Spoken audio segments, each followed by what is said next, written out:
여호수아는 크게 두 부분으로 나눠줄 수 있습니다. 여호수아는 1장부터 24장까지로 되어 있는데 두 부분은 뭐냐면 1장부터 12장까지 지금까지 우리가 살펴봤던 건 뭐냐면 이스라엘 백성들이 요단강을 건너서 가나안 땅에 가서 가나안 땅을 정복한 이야기가 1장부터 12장까지의 이야기입니다. 그리고 13장부터 24장까지는 이제 그 땅을 분배하는 이야기가 나와요. 그래서 12장까지는 정복하는 땅이고 정복한 내용이고 13장부터는 이제 분배, 땅을 일단은 정복한 다음에 분배한 내용이 여호수아의 전체 내용입니다. 지금까지 정복한 내용을 한번 정리해 보면 정복한 땅을 특별히 세 곳으로 분류해서 나눕니다. 여기 분배할 때 이 세 곳으로 나누어서 분배하기 때문에 이 세 곳을 세 가지로 구분하는 게 중요합니다. 첫 번째는 요단강 동편. 요단강 동편의 땅은 누가 정복을 했습니까? 여호수아가 정복했어요? 모세가 정복했어요? 모세가 정복했습니다. 요단강 동편은. 요단강 동편을 정복할 때 특히 아모리 왕 두 왕을 정복했던 것을 기억해야 합니다. 첫 번째는 아모리 왕 중에서 헤스본 왕 시온, 그리고 또 바산 왕 옥, 이 두 왕의 땅을 정복한 것이 요단 동편에 매우 중요합니다. 지도를 준비했습니다. 봐보면 여기 바산입니다. 바산 왕 옥, 그다음에 헤스본 왕 시온. 이곳을 요단강 이스라엘 지대를 보면 중요한 게 갈릴리 호수가 있고 그다음에 사이 바다가 있으면 거기에 요단강이 가운데를 지나갑니다. 이것만 찾고 이 요단강 동편의 땅은 바산과 헤스본이 있었는데 여기를 모세가 정복했습니다. 정복한 다음에 이곳을 두 지파 반에게 나누어 줍니다. 다음 지도를 보면 이게 아까 말한 대로 이게 긴네릿인데 이 갈릴리 호수고 이게 사이 바다면 여기 가운데 요단강이 있습니다. 이걸 요단강 동편이라고 하는데 요단강 동편은 므낫세 지파, 갓 지파, 루벤 반 지파에게 분배해 나눠 주었습니다. 지금 이게 요단 동편을 정복한 이야기입니다. 그럼 요단 동편 반대는 뭐예요? 요단 서편이 있겠죠. 요단 서편은 지도는 됐습니다. 요단 서편은 여호수아가 요단강을 건너서 정복한 땅입니다. 정복한 내용은 지금까지 우리가 1장부터 살펴봤는데 일단은 중부를 이렇게 갈라서 정복하죠. 여리고, 아이성, 기브온성까지 해서 중부를 정복합니다. 그리고 남부 지역을 정복하는 남부 지역의 대장인 성이 어디였어요? 남부의 대장은 예루살렘 성의 아도니 세덱인데 아도니 세덱 왕이 남부의 대장이었습니다. 그래서 아도니 세덱을 중심으로 연합군을 형성하는데 남부를 점령합니다. 그랬더니 북부는 어느 성의 어느 왕? 하솔 성의 야빈이라는 왕이 북부 연합군의 대장이었어요. 그 북부 연합군이 형성됐는데 북부를 정복해서 요단 동편을 정복했습니다. 한번 지도를 다시 한번 봐보면 이건 이제 입체 지도인데 이게 이제 여리고성입니다. 여리고, 아이성, 이게 기본 이쪽 중부를 먼저 점령한 다음에 그다음 남부는 예루살렘을 비롯한 남부 지역을 점령합니다. 그리고 여기 있는 하솔의 야빈 왕 하솔을 중심으로 해서 북쪽을 점령하게 됩니다. 이렇게 해서 요단 동편을 점령한 다음에 그 다음에 남아 있는 세 번째는 뭐냐면 여호수아가 전쟁했지만 정복하지 못한 땅이 있었다고 제가 화요일 설교 때 이야기했죠. 세 지역을 정복하지 못했다고 이야기 드렸습니다. 물론 기억하기는 어렵겠지만 첫 번째는 블레셋 땅, 두 번째는 뭐예요? 구술 땅, 세 번째는 레바논의 시돈 땅. 지도를 한번 봐보면 이게 블레셋 땅은 여기 가자 지구니까 잘 아는 땅입니다. 구술이란 땅은 이 갈릴리 뒤쪽에 이게 여기 아까 뭐였죠? 아까 그 바산 땅, 바산 사이에 있습니다. 구술. 이 구술이란 땅이 언제 다시 한번 나오냐면 다윗의 아들이었던 압살롬의 할아버지가 구술 왕 달메였어요. 그때 한번 다시 나오는데 그래서 한번 지도를 봐놓으면 기억이 날 것 같아서 달메가 이 지역을 다윗 시대에도 다스렸습니다. 그리고 레바논 위쪽에 있는 시돈 땅, 이 세 지역은 정복하지 못하는 땅이었습니다. 이렇게 세 지역으로 나누게 되는데 1절 2절 말씀 봐보시면 이제 이 땅을 분배하라는 명령을 여호수아가 합니다. 1절 2절 말씀 봐보시면 제사장 엘리야셀과 눈의 아들 여호수아 그리고 이스라엘의 모든 지파의 지도자들이 백성들에게 나누어 준 땅은 아래와 같습니다. 이것은 이스라엘 자손이 가나안 지방에서 받은 땅입니다. 이 땅은 9지파와 지파 절반에게 므낫세 지파죠. 제비를 뽑아 나누어 주었습니다. 이것은 여호와께서 모세에게 명령하신 것입니다. 요단 동편의 땅은 이미 두 지파 반에게 분배가 돼 버렸어요. 그래서 이제 거기는 요단 동편 빼고 요단 서편 지역은 정복한 땅과 정복하지 않은 땅이 있었는데 이 모든 땅을 정복했거나 정복하지 않았거나 아홉 지파 반에게 분배하라고 하나님께서 말씀하셨어요. 이 말씀을 모세에게 전달했고 여호수아는 모세에게 전달된 말씀 그대로 아홉 지파 반에게 정복한 땅과 정복하지 않은 땅 모두를 분배하게 됩니다. 자기 생각대로 한 게 아니라 누구 뜻대로 하나님 말씀대로 분배하게 됩니다. 땅을 분배할 때 12지파 12등분 나누는데 그 12등분 중에 레위 지파는 분배하지 않았어요. 레위 지파는 분배하지 않았는데 그러면 분배하지 않고 뭘 줬어요? 예. 여호수아 13장 33절 말씀 보면 하나님이 뭘 주셨는지 나옵니다. 오직 레위 지파는 모세가 기업을 주지 아니하였으니 이는 그들에게 말씀하신 것과 같이 이스라엘의 하나님 여호와께서 그들의 기업이 되심이니라. 이게 쉬운 성경으로 그러나 모세는 레위 지파에게 아무런 땅도 주지 않았습니다. 왜냐하면 이스라엘의 하나님 여호와께서 몸소 레위 지파를 위한 선물이 되어 주시겠다고 약속하셨기 때문입니다. 레위 지파에게 뭘 줬다고요? 하나님께서 땅을 줬어요? 하나님 자신을 줬어요? 하나님 자신을 선물로 줬습니다. 뭐가 더 좋을까요? 땅이 좋을까요? 하나님이 좋을까요?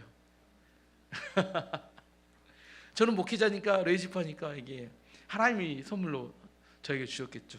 목회자가 영적으로 침체가 오면 하나님을 원하지 않고 땅을 찾아 쫓아다닙니다. 하지만 목회자들의 축복은 하나님입니다. 그 한 지파 빠진 자리를 누가 그러면 차지했을까요? 예, 요셉의 두 아들이었던 에브라임과 므낫세가 차지하게 됩니다. 그래서 요셉은 야곱의 축복과 같이 장자의 축복, 두 배의 축복을 받게 되는데 그게 에브라임과 므낫세가 두 배의 축복을 받게 됩니다. 그래서 야곱에게 있어 실제적인 육신적인 장자는 누구였냐면 요셉이었습니다. 그래서 두 배의 축복을 받게 되죠. 분배하는 이야기를 하고 있는 겁니다. 지금 이제 정복은 끝났어요. 분배하는 이야기를 하고 있는 겁니다. 전쟁에 있어서 이런 이야기가 있다겠죠. 전쟁에 패배한 장수는 용서를 받을 수 있지만 분배에 실패한 장수는 용서받을 수 없다. 왜 이렇게 전쟁에 패하는 것이 더 중요할 것 같은데 전쟁에 패한 것은 그래도 용서를 받을 수 있다고 해요. 전쟁에 패하면 자기들끼리 뭐 다시 전쟁을 하면 싸우면 됩니다.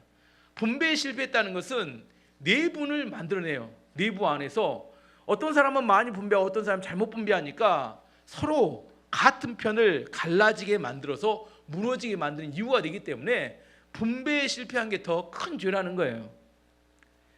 가나안 땅을 정복했습니다. 이제 그 땅을 하나님 주셨어요. 그 땅을 어떻게 이제 분배할 것인가, 이게 중요한 문제입니다. 정복도 중요하지만 분배가 매우 중요한 문제라는 거예요. 하나님께서 이 분배에 두 가지 중요한 원칙이 있다고 신명기에 말씀하셨습니다. 이 두 가지 원칙을 따라 분배하라고 하셨는데 그게 민수기 26장 55절 말씀 보시면 두 가지 원칙이 나옵니다. 아닌가? 말씀이 잘못된 것 같네요. 민수기 26장 55절. 예. 인원수가 많은 지파들은 넓은 땅을 차지할 지파들끼리 제비를 뽑고 인원수가 적은 지파들은 적은 땅을 차지할 지파들끼리 제비를 뽑게 하라. 지파들마다 일단 먼저 지파를 분류하라는 거예요. 인구가 많은 지파들끼리 하나 모으고 인구가 적은 지파들끼리 모으고, 인구가 많은 지파들끼리 제비를 뽑고 인구가 적은 지파들끼리 제비를 뽑아라. 이게 하나님께서 말씀하신 원칙이었습니다. 원칙 두 가지가 뭐예요? 땅을 분배할 원칙 두 가지는, 첫 번째는 인구수가 원칙입니다. 인구수가 많냐 적냐. 두 번째는 뭐예요? 제비를 뽑아라. 이게 두 가지가 원칙입니다. 땅 분배의 원칙은 인구가 많냐 적냐를 따라 분류하고 그 다음에는 제비를 뽑아 이렇게 어느 땅을 분배할 걸 정하라 이렇게 말씀하셨어요. 제비를 뽑는 땅이 무슨 말이에요? 내 의지가 들어가지 않고 제비를 뽑은 것을 뭐라고 해요? 하나님의 뜻으로 받아들이라는 겁니다. 12지파에게 의견의 합의를 봐서 12지파의 땅을 나누라 이렇게 말했습니다. 합의가 될까요? 사람이 어떤 땅을 더 갖고 싶어요? 더 좋은 땅을 갖고 싶어요. 항상 더 좋은 땅. 물론 이게 그 좋은 땅을 생각한 땅이 진짜 좋은 땅인가? 그건 잘 모르겠어요. 항상 우리는 눈이 개눈이라 우리가 선택한 것이 항상 틀리니까.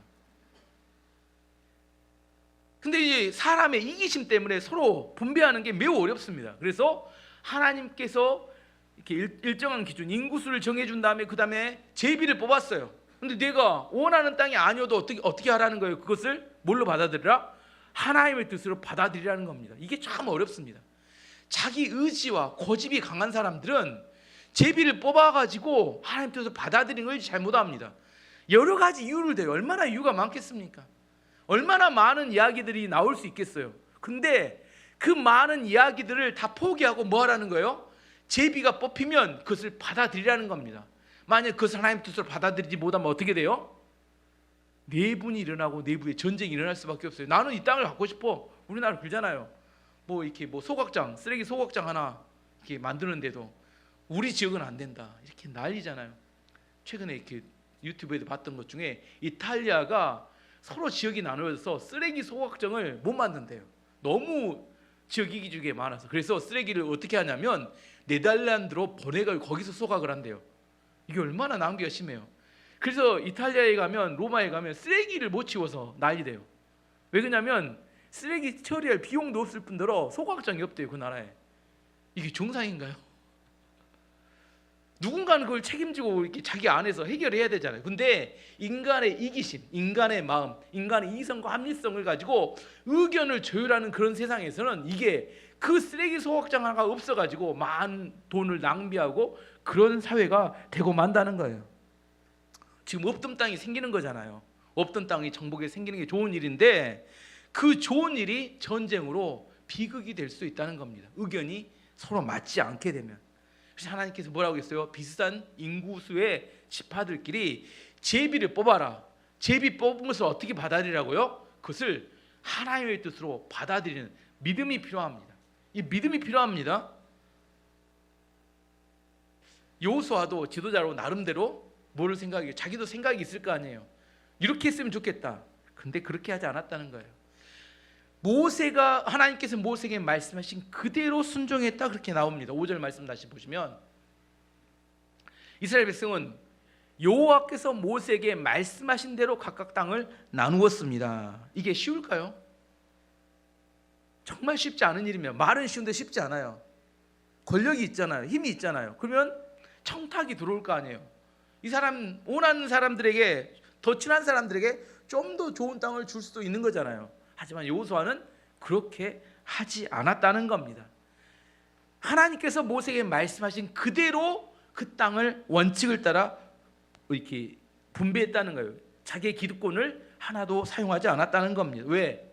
하나님을 절대 신뢰하는 믿음이 있었기 때문입니다. 어떤 사람이 교회 지도자가 되어야 되는가? 하나님의 말씀을 사심없이 원칙을 따라 말씀의 원칙을 따라 적용할 수 있는 사람이 교회 지도자가 되어야 합니다. 여호수아는 분배를 통하여 하나님에 대한 믿음을 드러냈다 이렇게 성경은 이야기하고 있습니다. 이게 원칙이었으면 지금 이 원칙을 알아야 예외를 알기 때문에 지금 원칙을 설명한 겁니다. 땅 분배 원칙은 인구수와 제비 뽑는 거였습니다. 근데 분배하는 과정 중에 특이하고 예외적인 이야기를 오늘 하나 삽입합니다.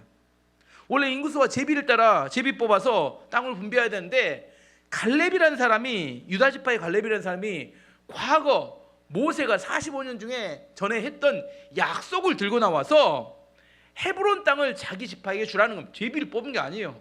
제비를 뽑아서 그 땅이 분배가 돼야 되는데 제비 뽑지 않았는데 헤브론 땅은 45년 전에 모세가 자기에게 약속해 준 땅이기 때문에 그 땅을 자기 지파가 자기 가족이 그것을 취하겠다 그렇게 주장하고 나왔다는 겁니다. 근데 이 주장이 갈렙의 욕심이나 이기심 때문에 한 주장이었습니까? 하나님 말씀 때문에 한 주장이었습니까? 욕심 때문에 한 주장이 아닙니다. 왜냐하면 그 땅은 아직도 아낙 자손 같은 거인 족속이 차지하고 있고 그 성은 견고했기 때문에 그 땅을 여호수아가 전쟁했지만 얻지 못한 땅이었습니다. 그 땅을 갈렙은 45년에 들었던 약속을 모세가 했던 약속을 붙들고 그 땅은 자기 가족이 얻어야 된다 이렇게 주장했습니다. 믿음이었고 헌신이었는데 이 내용을 잘 읽어보면 갈렙의 믿음은 당시 이스라엘 백성들뿐 아니라 현대 우리에게도 믿음의 모범이 되는 그런 사건이었기 때문에 기록해 두었습니다. 6절 말씀 보시면 어느 날 유다 지파의 몇 사람이 길갈에 있는 여호수아에게 왔습니다. 그중 한 사람은 그니스 사람 여분네 아들 갈렙이었는데, 갈렙이 여호수아에게 말했습니다.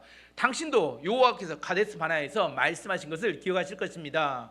여호와께서는 예언자 모세에게 당신과 나에 대해 말씀하셨습니다. 갈렙은 이스라엘 백성들이 출애굽한 지 2년째 되던 해 가데스 바네아에서 가나안 땅을 정탐했던 이야기를 꺼냅니다. 그때 정탐은 12명이 가는데 각 지파에서 젊고 똑똑한 젊은 지도자들을 한 명씩 뽑아서 선출해서 보냈습니다. 갈렙은 유다 지파의 대표였고 여호수아는 에브라임 지파의 대표였어요. 7절 8절 말씀 보시면 그때 상황을 이렇게 이야기합니다. 내가 40세 되었을 때, 이 갈렙의 나이입니다. 40세 되었을 때 여호와의 종인 모세는 우리가 들어갈 땅을 살펴보고 오라고 나를 정탐꾼으로 보냈습니다. 나는 그 땅을 살펴보고 돌아와서 그 땅에 대한 자세한 것을 모세에게 말했습니다. 나와 함께 그 땅에 들어갔었던 다른 사람들은 돌아온 뒤 백성들에게 겁을 주는 말만 했지만 나는 나의 하나님 여호와를 온전히 믿었습니다. 갈렙이 40살 있을 때 여호수아와 갈렙은 하나님께서 주신 약속의 땅을 돌아보고 설렘과 기대가 가득했습니다. 근데 나머지 10명의 정탐꾼들은 그 땅은 아낙 자손과 같은 거인 족속이 살고 있고 그들의 성은 크고 튼튼하기 때문에 올라가면 죽는다고 겁만 주는 이야기를 했다는 겁니다. 하지만 여호수아와 갈렙은 반대였어요. 하나님이 약속하신 그 땅을 반드시 우리가 차지하게 될 거니까 믿음으로 올라갑시다, 이렇게 이야기했다는 겁니다. 그렇게 설득했어요. 근데 백성들은 누구의 말을 더 들었어요? 여호수아의 갈렙의 말은 듣지 않고 10명의 정탐꾼의 겁주는 말을 듣고 바알란을 일으키기 직전까지 갔습니다. 하지만 모세는 그때 누구를 봤어요? 믿음으로 고백하는 여호수아의 갈렙을 보고 그들을 향하여 예언의 말씀을 선포하였다는 겁니다. 9절 말씀 보시면 그 말씀이 나옵니다. 어떤 말을 했는지. 그래서 그날 모세는 나에게 당신이 들어갔던 땅은 당신들의 땅이 될 것이요 당신의 자녀가 그 땅을 영원토록 가지게 될 것이요 당신이 나의 하나님 여호와를 온전히 믿었기 때문에 그 땅을 당신에게 주겠소라고 약속했습니다. 갈렙은 믿음의 사람이었습니다. 어쩌면 모세가 그 이야기를 기억하지 못하고 일상적인 말로 너무 감동이 돼서 그들의 고백을 듣고 선포했던 이야기일 수 있습니다. 하지만 그 이야기를 갈렙은 어떻게 들었어요? 믿음으로 받았습니다.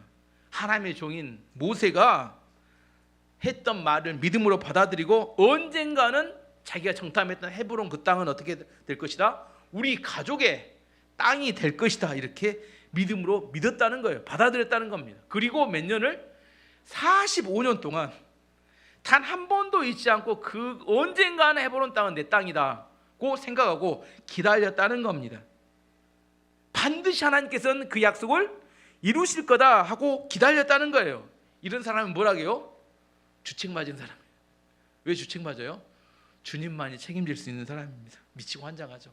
45년 전 이야기를 꺼내가지고 하나님이 이렇게 약속했으니까 나는 그 약속을 기다리고 있습니다. 땅 분배의 원칙이 뭐라고요? 두 가지라고. 뭐라고요? 인구수와 제비라니까. 이거 원칙에 벗어난 이야기라니까. 원칙이 아니요. 그 땅 약속이 그 땅을 내놓으시고 이게 지금 원칙에 벗어나. 원칙은 뭐예요? 인구수와 제비를 뽑는 거다니까요. 근데 갈렙은 그 원칙에 벗어나서 과거 45년 전에 모세가 약속했으니까 그 땅을 주십시오 하고 여호수아에게 원칙에 벗어난 이야기를 했다니까요. 원칙에 벗어나지만 여호수아는 하나님께 모세가 그렇게 약속했기 때문에 그 이야기를 듣고 그 믿음 때문에 그것을 주겠다고 약속을 받아들입니다. 근데 여기 중요한 것은 갈렙의 믿음이 왜 믿음이 대단히 그냥 45년을 지낸 게 중요한 게 아니라 그 45년을 지난 동안 그 믿음을 한 번도 잊어버리지 않고 철저히 준비하며 기다렸다는 게 더 대단하다는 거예요. 10절 11절 말씀 보시면 주께서 약속해 주셨던 것과 같이 여호와께서는 이 말씀을 모세에게 하신 후부터 지금까지 나를 45년 동안 더 살게 해주셨습니다. 그동안 우리 모두는 광야에서 떠돌아다녔고 이제 나는 85세가 되었습니다. 나는 모세가 나를 보냈던 때처럼 튼튼합니다. 나는 지금도 얼마든지 그때처럼 싸울 수 있습니다. 갈렙이 뭐라고 고백해요? 하나님께서 나를 85세가 될 때까지 살려두신 이유가 뭐라고요? 그 약속을 성취하기 위해서 지금 나를 살려주셨다는 거예요. 내가 지금 죽지 않고 있는 이유는, 45년 동안 광야를 떠돌아 죽지 않고 있는 이유는 그 약속이 아직 이루어지지 않았기 때문에, 그 약속을 성취하기 위해서 하나님께 나를 살려주셨다는 겁니다. 여러분 왜 살고 있어요? 사는 이유가 뭐예요?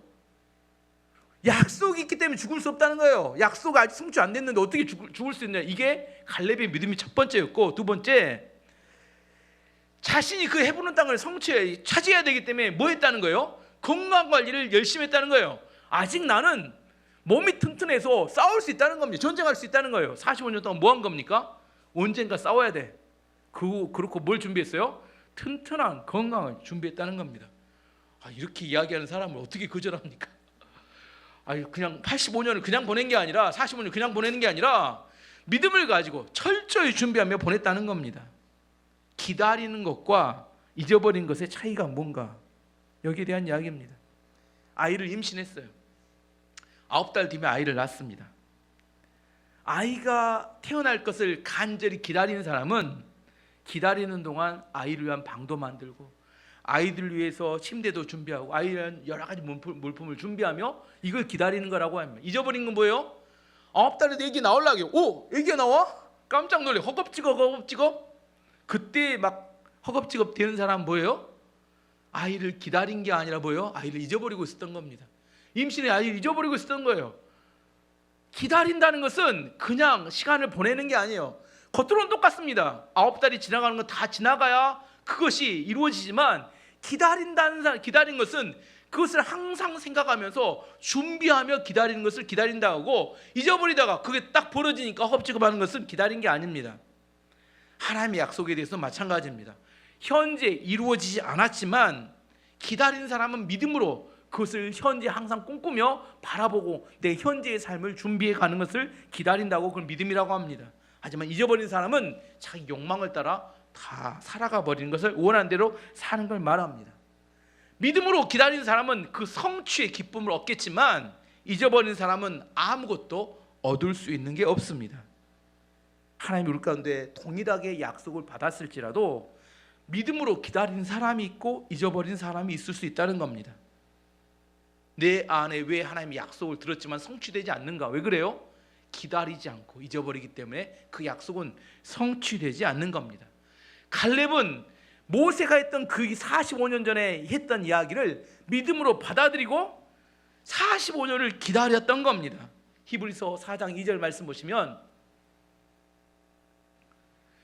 그들과 같이 우리도 복음 전함을 받은 자들이나 들은 바 그 말씀이 그들에게 유익되지 못한 것은 듣는 자가 믿음과 결부시키지 아니함이라. 말씀을 들었지만 말씀을 들었던 것이 유익이 되지 않는 이유는 말씀을 믿음으로 범벅을 만들어서 하나가 되게 만들어야지만이 그 말씀이 역사하는 기적이 되고 나에 유익하다는 거예요. 말씀을 들었지만 믿음으로 합하지 않으면 아무런 유익이 되지 않는다는 겁니다.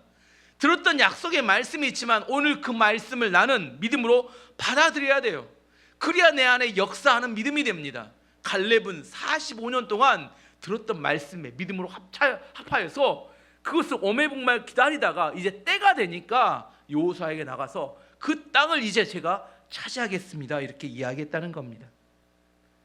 갈렙이 차지하고 있다고 말한 그 헤브론 땅은 결코 쉬운 땅이 아니라고 했습니다. 아낙자손 같은 거인 족속들이 살고 있고 성곽이 크고 견고했습니다. 그 다음에 예루살렘처럼 높은 고산 산 꼭대기에 있는 그런 성이었습니다. 갈렙과 같은 노인이 차지할 수 있는 그런 땅이 아니었습니다. 하지만 갈렙은 가데스 바네아에서처럼 그는 하나님의 약속을 굳건히 믿었어요. 그 외적인 상황이 전혀 중요하지 않습니다. 왜냐하면 하나님이 약속하셨기 때문에 그 땅은 내가 차지할 그 땅이라는 굳건한 믿음이 있었기 때문입니다. 12절 말씀 보시면 그 갈렙의 믿음이 이렇게 선포됩니다. 그러니 여호와께서 오래전에 약속하셨던 그 산지를 나에게 주십시오. 아낙 사람들이 그곳에 살고 있다는 이야기를 그때 당신도 들어 알고 있을 것입니다. 그곳의 성들은 매우 크고 견고하지만 여호와께서 나를 도와주시기만 한다면 나는 여호와께서 말씀하신 것처럼 그들을 쫓아낼 수 있습니다. 갈렙은 45년 전에 그 외적인 상황에 따라가지 않고 움츠러들지 않았던 것처럼 지금도 나이가 85세가 되었지만 안악자손, 견고한 성읍, 이건 중요하지 않다는 겁니다. 하나님께서 나에게 도와주시기만 한다면 그 성은 우리가 차지할 것입니다. 이런 정말로 큰 믿음이 있었습니다. 그래서 오래전에 약속하셨던 것처럼 그 산지를 나에게 주시기 원합니다. 정복하기 좋은 땅이 편안한 땅이라 주라는 땅이 아니라 모든 사람이 정복하기는 힘들어서 피하는 땅이지만 하나님 약속을 따라 그 땅을 나에게 달라고 이야기한 겁니다. 그래서 두 가지 믿음이 있어요. 우리가 진짜 믿음이 있고 맹목적인 믿음이 있습니다. 맹목적인 믿음과 진짜 믿음의 차이는 뭐냐면 현실을 파악했느냐 안 했느냐의 차이입니다. 맹목적인 믿음은 현실을 파악하지 않고 덮어놓고 믿는 걸 말합니다. 무조건 믿어. 근데 실제 가보면 어떻게 돼요? 판판이 깨집니다. 진짜 믿음은 현실을 파악했어요. 갈렙은 현실을 파악했어요? 파악 안 했어요? 갈렙은 그 성, 헤브론 성이 어떤 성인지 알았습니다. 안악자손 같은 거인들이 지키고 있고 성곽은 크고 넓다는 거예요. 엄청난 성곽입니다. 현실을 파악했지만, 알고 있지만 그들은 그 성은 난공불락의 힘든 성이지만 하나님이 함께 하신다는 믿음만 있다면 얼마든지 정복할 수 있다는 믿음이 있는 겁니다. 진짜 믿음은 현실을 알매도 불구하고 그보다 더 큰 믿음을 의미하는 겁니다. 맹목적 믿음은 덮어놓고 믿는다고 이야기하는 거예요. 안악자성이 있는지 없는지, 그 성이 뭐가 어떤 건지 전혀 모른 채 무조건 하면 할 수 있다, 이걸 말하는 것은 이걸 맹목적인 믿음이라고 합니다. 우리는 맹목적인 믿음을 믿음이라고 하지 않아요. 네가 믿는 대상 하나님이 누구신가, 우리가 현실에서 처하고 있는 상황이 무엇인가, 그걸 정확히 알아야 합니다. 그럼에도 불구하고 그보다 큰 하나님을 신뢰하기 때문에 전진에 나가서 성취하고 얻는 것을 믿음이라고 합니다. 우리는 큰 열매를 맺기 위해서, 우리가 큰 하나님의 역사를 경험하기 위해서, 우리 안에 큰 기도 응답을 경험하기 위해서 반드시 뭐 해야 돼요? 큰 믿음이 필요합니다. 믿는 성도들에게 가장 중요한 게 뭐냐? 한 가지를 꼽으라면 믿음이 성장하는 겁니다. 작은 믿음으로 얻을 수 있는 게 아무것도 없어요. 정말 우리가 큰 믿음이 있어야지만이 큰 열매를 얻을 수 있습니다. 그래서 마틴 루터가 이런 이야기를 했어요. 하나님으로 하나님 되게 하라. 전에도 이야기했죠. 렛가 비가, 하나님으로 하나님 되게 하라. 종교개혁을 열릴 때 마틴 루터가 믿음을 가진 성도들에게 외치는 이야기입니다. 하나님으로 하나님이 되게 하는 믿음이 있어야 된다. 그런 믿음이 있어야, 큰 믿음이 있어야 뭐가 돼요? 큰 열매를 얻을 수 있다는 겁니다. 우리 성도들에게 가장 중요한 것은 믿음을 키우는 겁니다. 과연 나는 내 믿음의 크기가 얼마나 되는지, 믿음이 커져야지만이 큰 열매를 맺을 수 있습니다. 마태복음 17장 20절을 우리에게 이렇게 이야기합니다.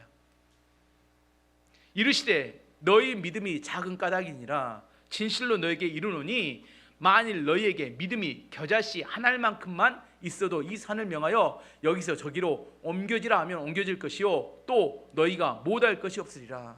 예수님이 말씀하신 겁니다. 겨자씨 한 알 같은 작은 믿음만 있어도 산을 옮길 수 있고 못할 일이 없을 것이다. 근데 너에게 무엇도 없다? 겨자씨 한 알만큼의 믿음도 없다는 거예요. 하나님이 누구인지를 잘 모른다는 거예요.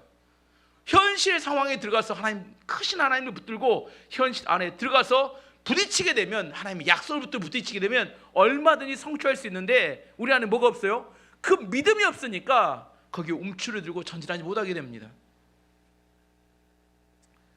사무엘상 1장을 보면 한나라는 여자가 아이를 낳지 못해서 눈물로 하나님께 간절히 기도하는 장면이 나옵니다. 너무 간절히 기도하니까 엘리 대제사장이 술 취했냐, 왜 술 좀 끊어라, 이런 헛소리를 하죠. 사무엘상 1장 10절에 14절 말씀 보시면 한나가 마음이 괴로워서 여호와께 기도하고 통곡하며 서원하며 이르되 만군의 여호와여, 만일 주의 요종의 고통을 돌보시고 나를 기억하사 주의 요종을 잊지 아니하시고 주의 요종에게 아들을 주시면 내가 그의 평생의 그를 여호와께 드리고 삭도를 그의 머리에 대지 아니하겠나이다. 그가 여호와 앞에 오래 기도하는 동안에 엘리가 그의 입을 주목한즉 한나가 속으로 말하며 입술만 움직이고 음성을 들리지 아니하므로 엘리는 그가 취한 줄로 생각한지라. 엘리가 그에게 이르되 내가 언제까지 취하여 있겠느냐 포도주를 끊으라 하니. 엘리 제사장이 언제까지 취해 있을래? 포도주 좀 끊으라. 그러나 너 애기도 못 낳아서 섬기려고 힘들고 죽겠는데 뒤에 제사장까지 와서 이렇게 뭐 술 취했냐고 이렇게 헛소리를 해야 되니까 얼마나 더 힘들겠어요. 화를 낼 수는 없죠. 하지만 마음이 힘들고 심란하죠. 그러나도 분이나 때문에 심란한데 대제사장까지 이렇게 술 취했다고 그러니까 그때 한나는 자기 상황에 대해서 엘리에게 자세히 설명합니다. 사무엘상 1장 15절 16절 말씀 보시면 한나가 대답하여 이르되 내 주여 그렇지 아니하니이다. 나는 마음이 슬픈 여자라 포도주나 독주를 마신 것이 아니오 여호와 앞에서 내 심정을 통한 것뿐이오니 당신의 요종을 악한 여자로 여기지 마옵소서. 내가 지금까지 말한 것은 나의 원통함과 격분됨이 많기 때문이라 하는지라. 자기의 마음의 원통함과 너무 분노가 많아서 지금 울면서 간절히 기도하고 있다는 거예요. 독주 마시지 않았다는 겁니다. 그때 엘리 대제사장이 한나를 위해서 기도해 줍니다. 1장 17절 말씀 보시면 엘리가 대답하여 이르되 평안히 가라. 이스라엘의 하나님이 내가 기도하여 구한 것을 허락하시기를 원하노라 하니.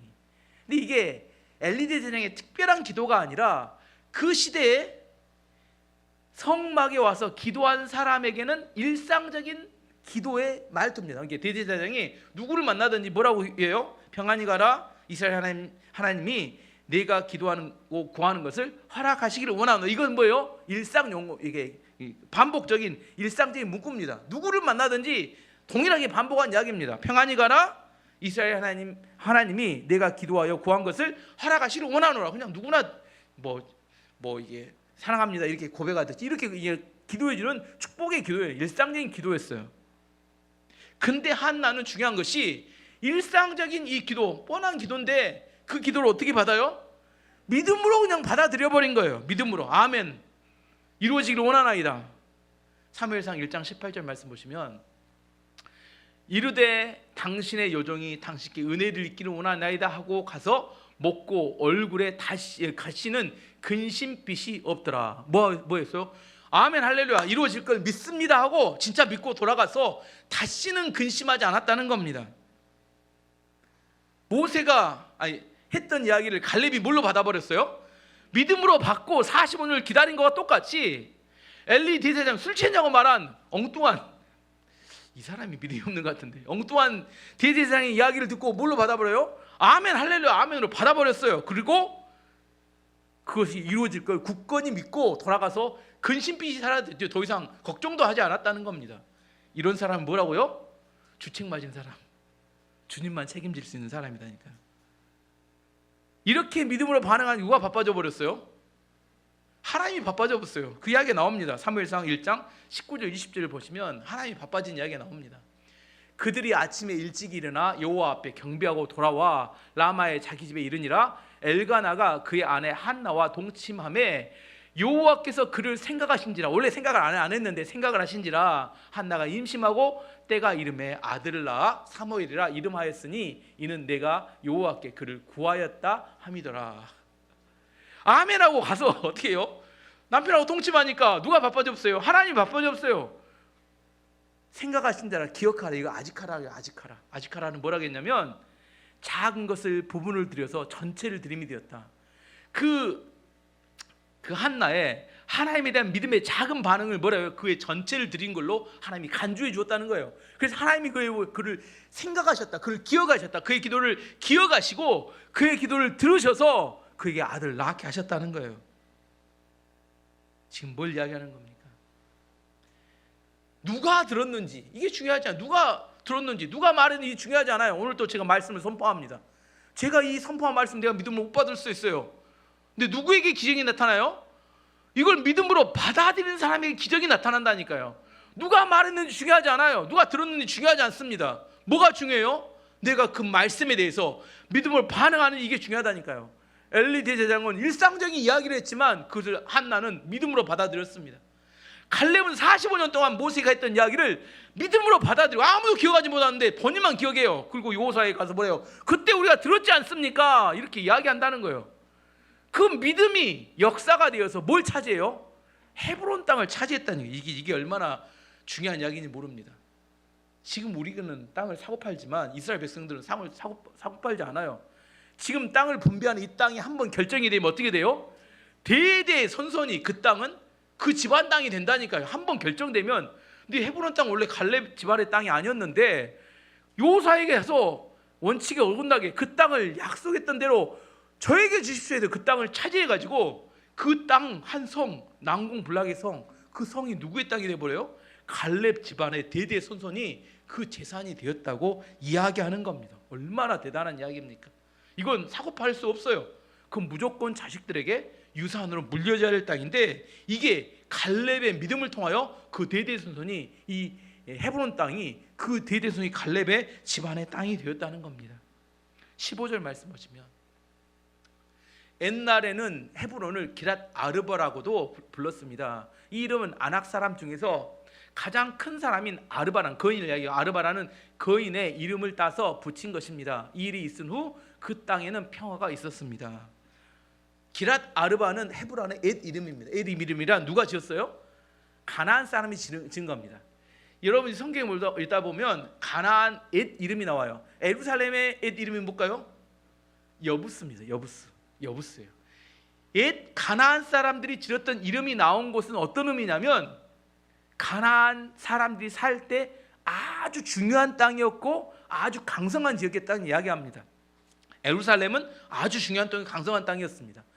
헤브론 땅은 아주 중요한 땅이고 아주 난공불락의 특별한 성이었어요. 근데 그 땅을 누가 차지했어요? 갈렙이 차지했다는 갈렙이.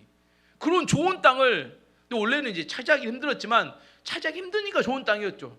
근데 그 좋은 땅을 갈렙이 뭘로 차지해요? 45년 동안 품었던 믿음으로 그 땅을 차지했다는 겁니다. 이게 얼마나 대단한 믿음입니까? 그리고 제가 아래 써놨어요. 뭐라고요? To be continued. 다음 주에. 설교가 너무 길어서 해야 될 이야기는 많은데 갈렙에 대한 믿음에 대한 이야기는 많은데 도저히 더 할 수가 없어서 다음 주에 45년 동안 믿음을 가졌던 갈렙의 믿음. 제가 묵상하면 묵상할수록 마음이 감동이 됩니다. 우리가 어떻게 살아갈 것인가? 우리가 어떻게 그 땅을 우리가 하나님이 주신 약속을 차지할 것인가? 그냥 이렇게 놔둬도 되는 것인가? 나에게 약속으로 주셨던 하나님의 말씀을 붙들고 우리가 가서 전진해서 부딪혀서 그 땅을 우리가 차지해야 될 거 아닙니까? 하나님이 주신 것도 못 얻었고 내가 못 가져가는데 어떻게 우리 안에 하나님 왜 나에게 아직도 기도 응답이 없습니까? 이미 다 줬는데 그걸 차지하지도 못하면서 그 차지하지 못한 이야기는 뒤에 다른 지파 이야기들이 훨씬 많이 나옵니다. 하지만 차지한 갈렙의 믿음을 따라서 우리도 하나님이 주신 약속을 따라 우리에게 주신 것들을 성취해 나가야 합니다. 믿음이 없으면 움츠려서 아무것도 못해요. 하나님 주셨던 약속의 땅을 성취할 수 있기를 원합니다. 2024년 한 해에는 여러분의 헤브론 상을 꼭 정복해서 놀라운 하나님의 역사가 나타나는 한 해가 되기를 축원합니다.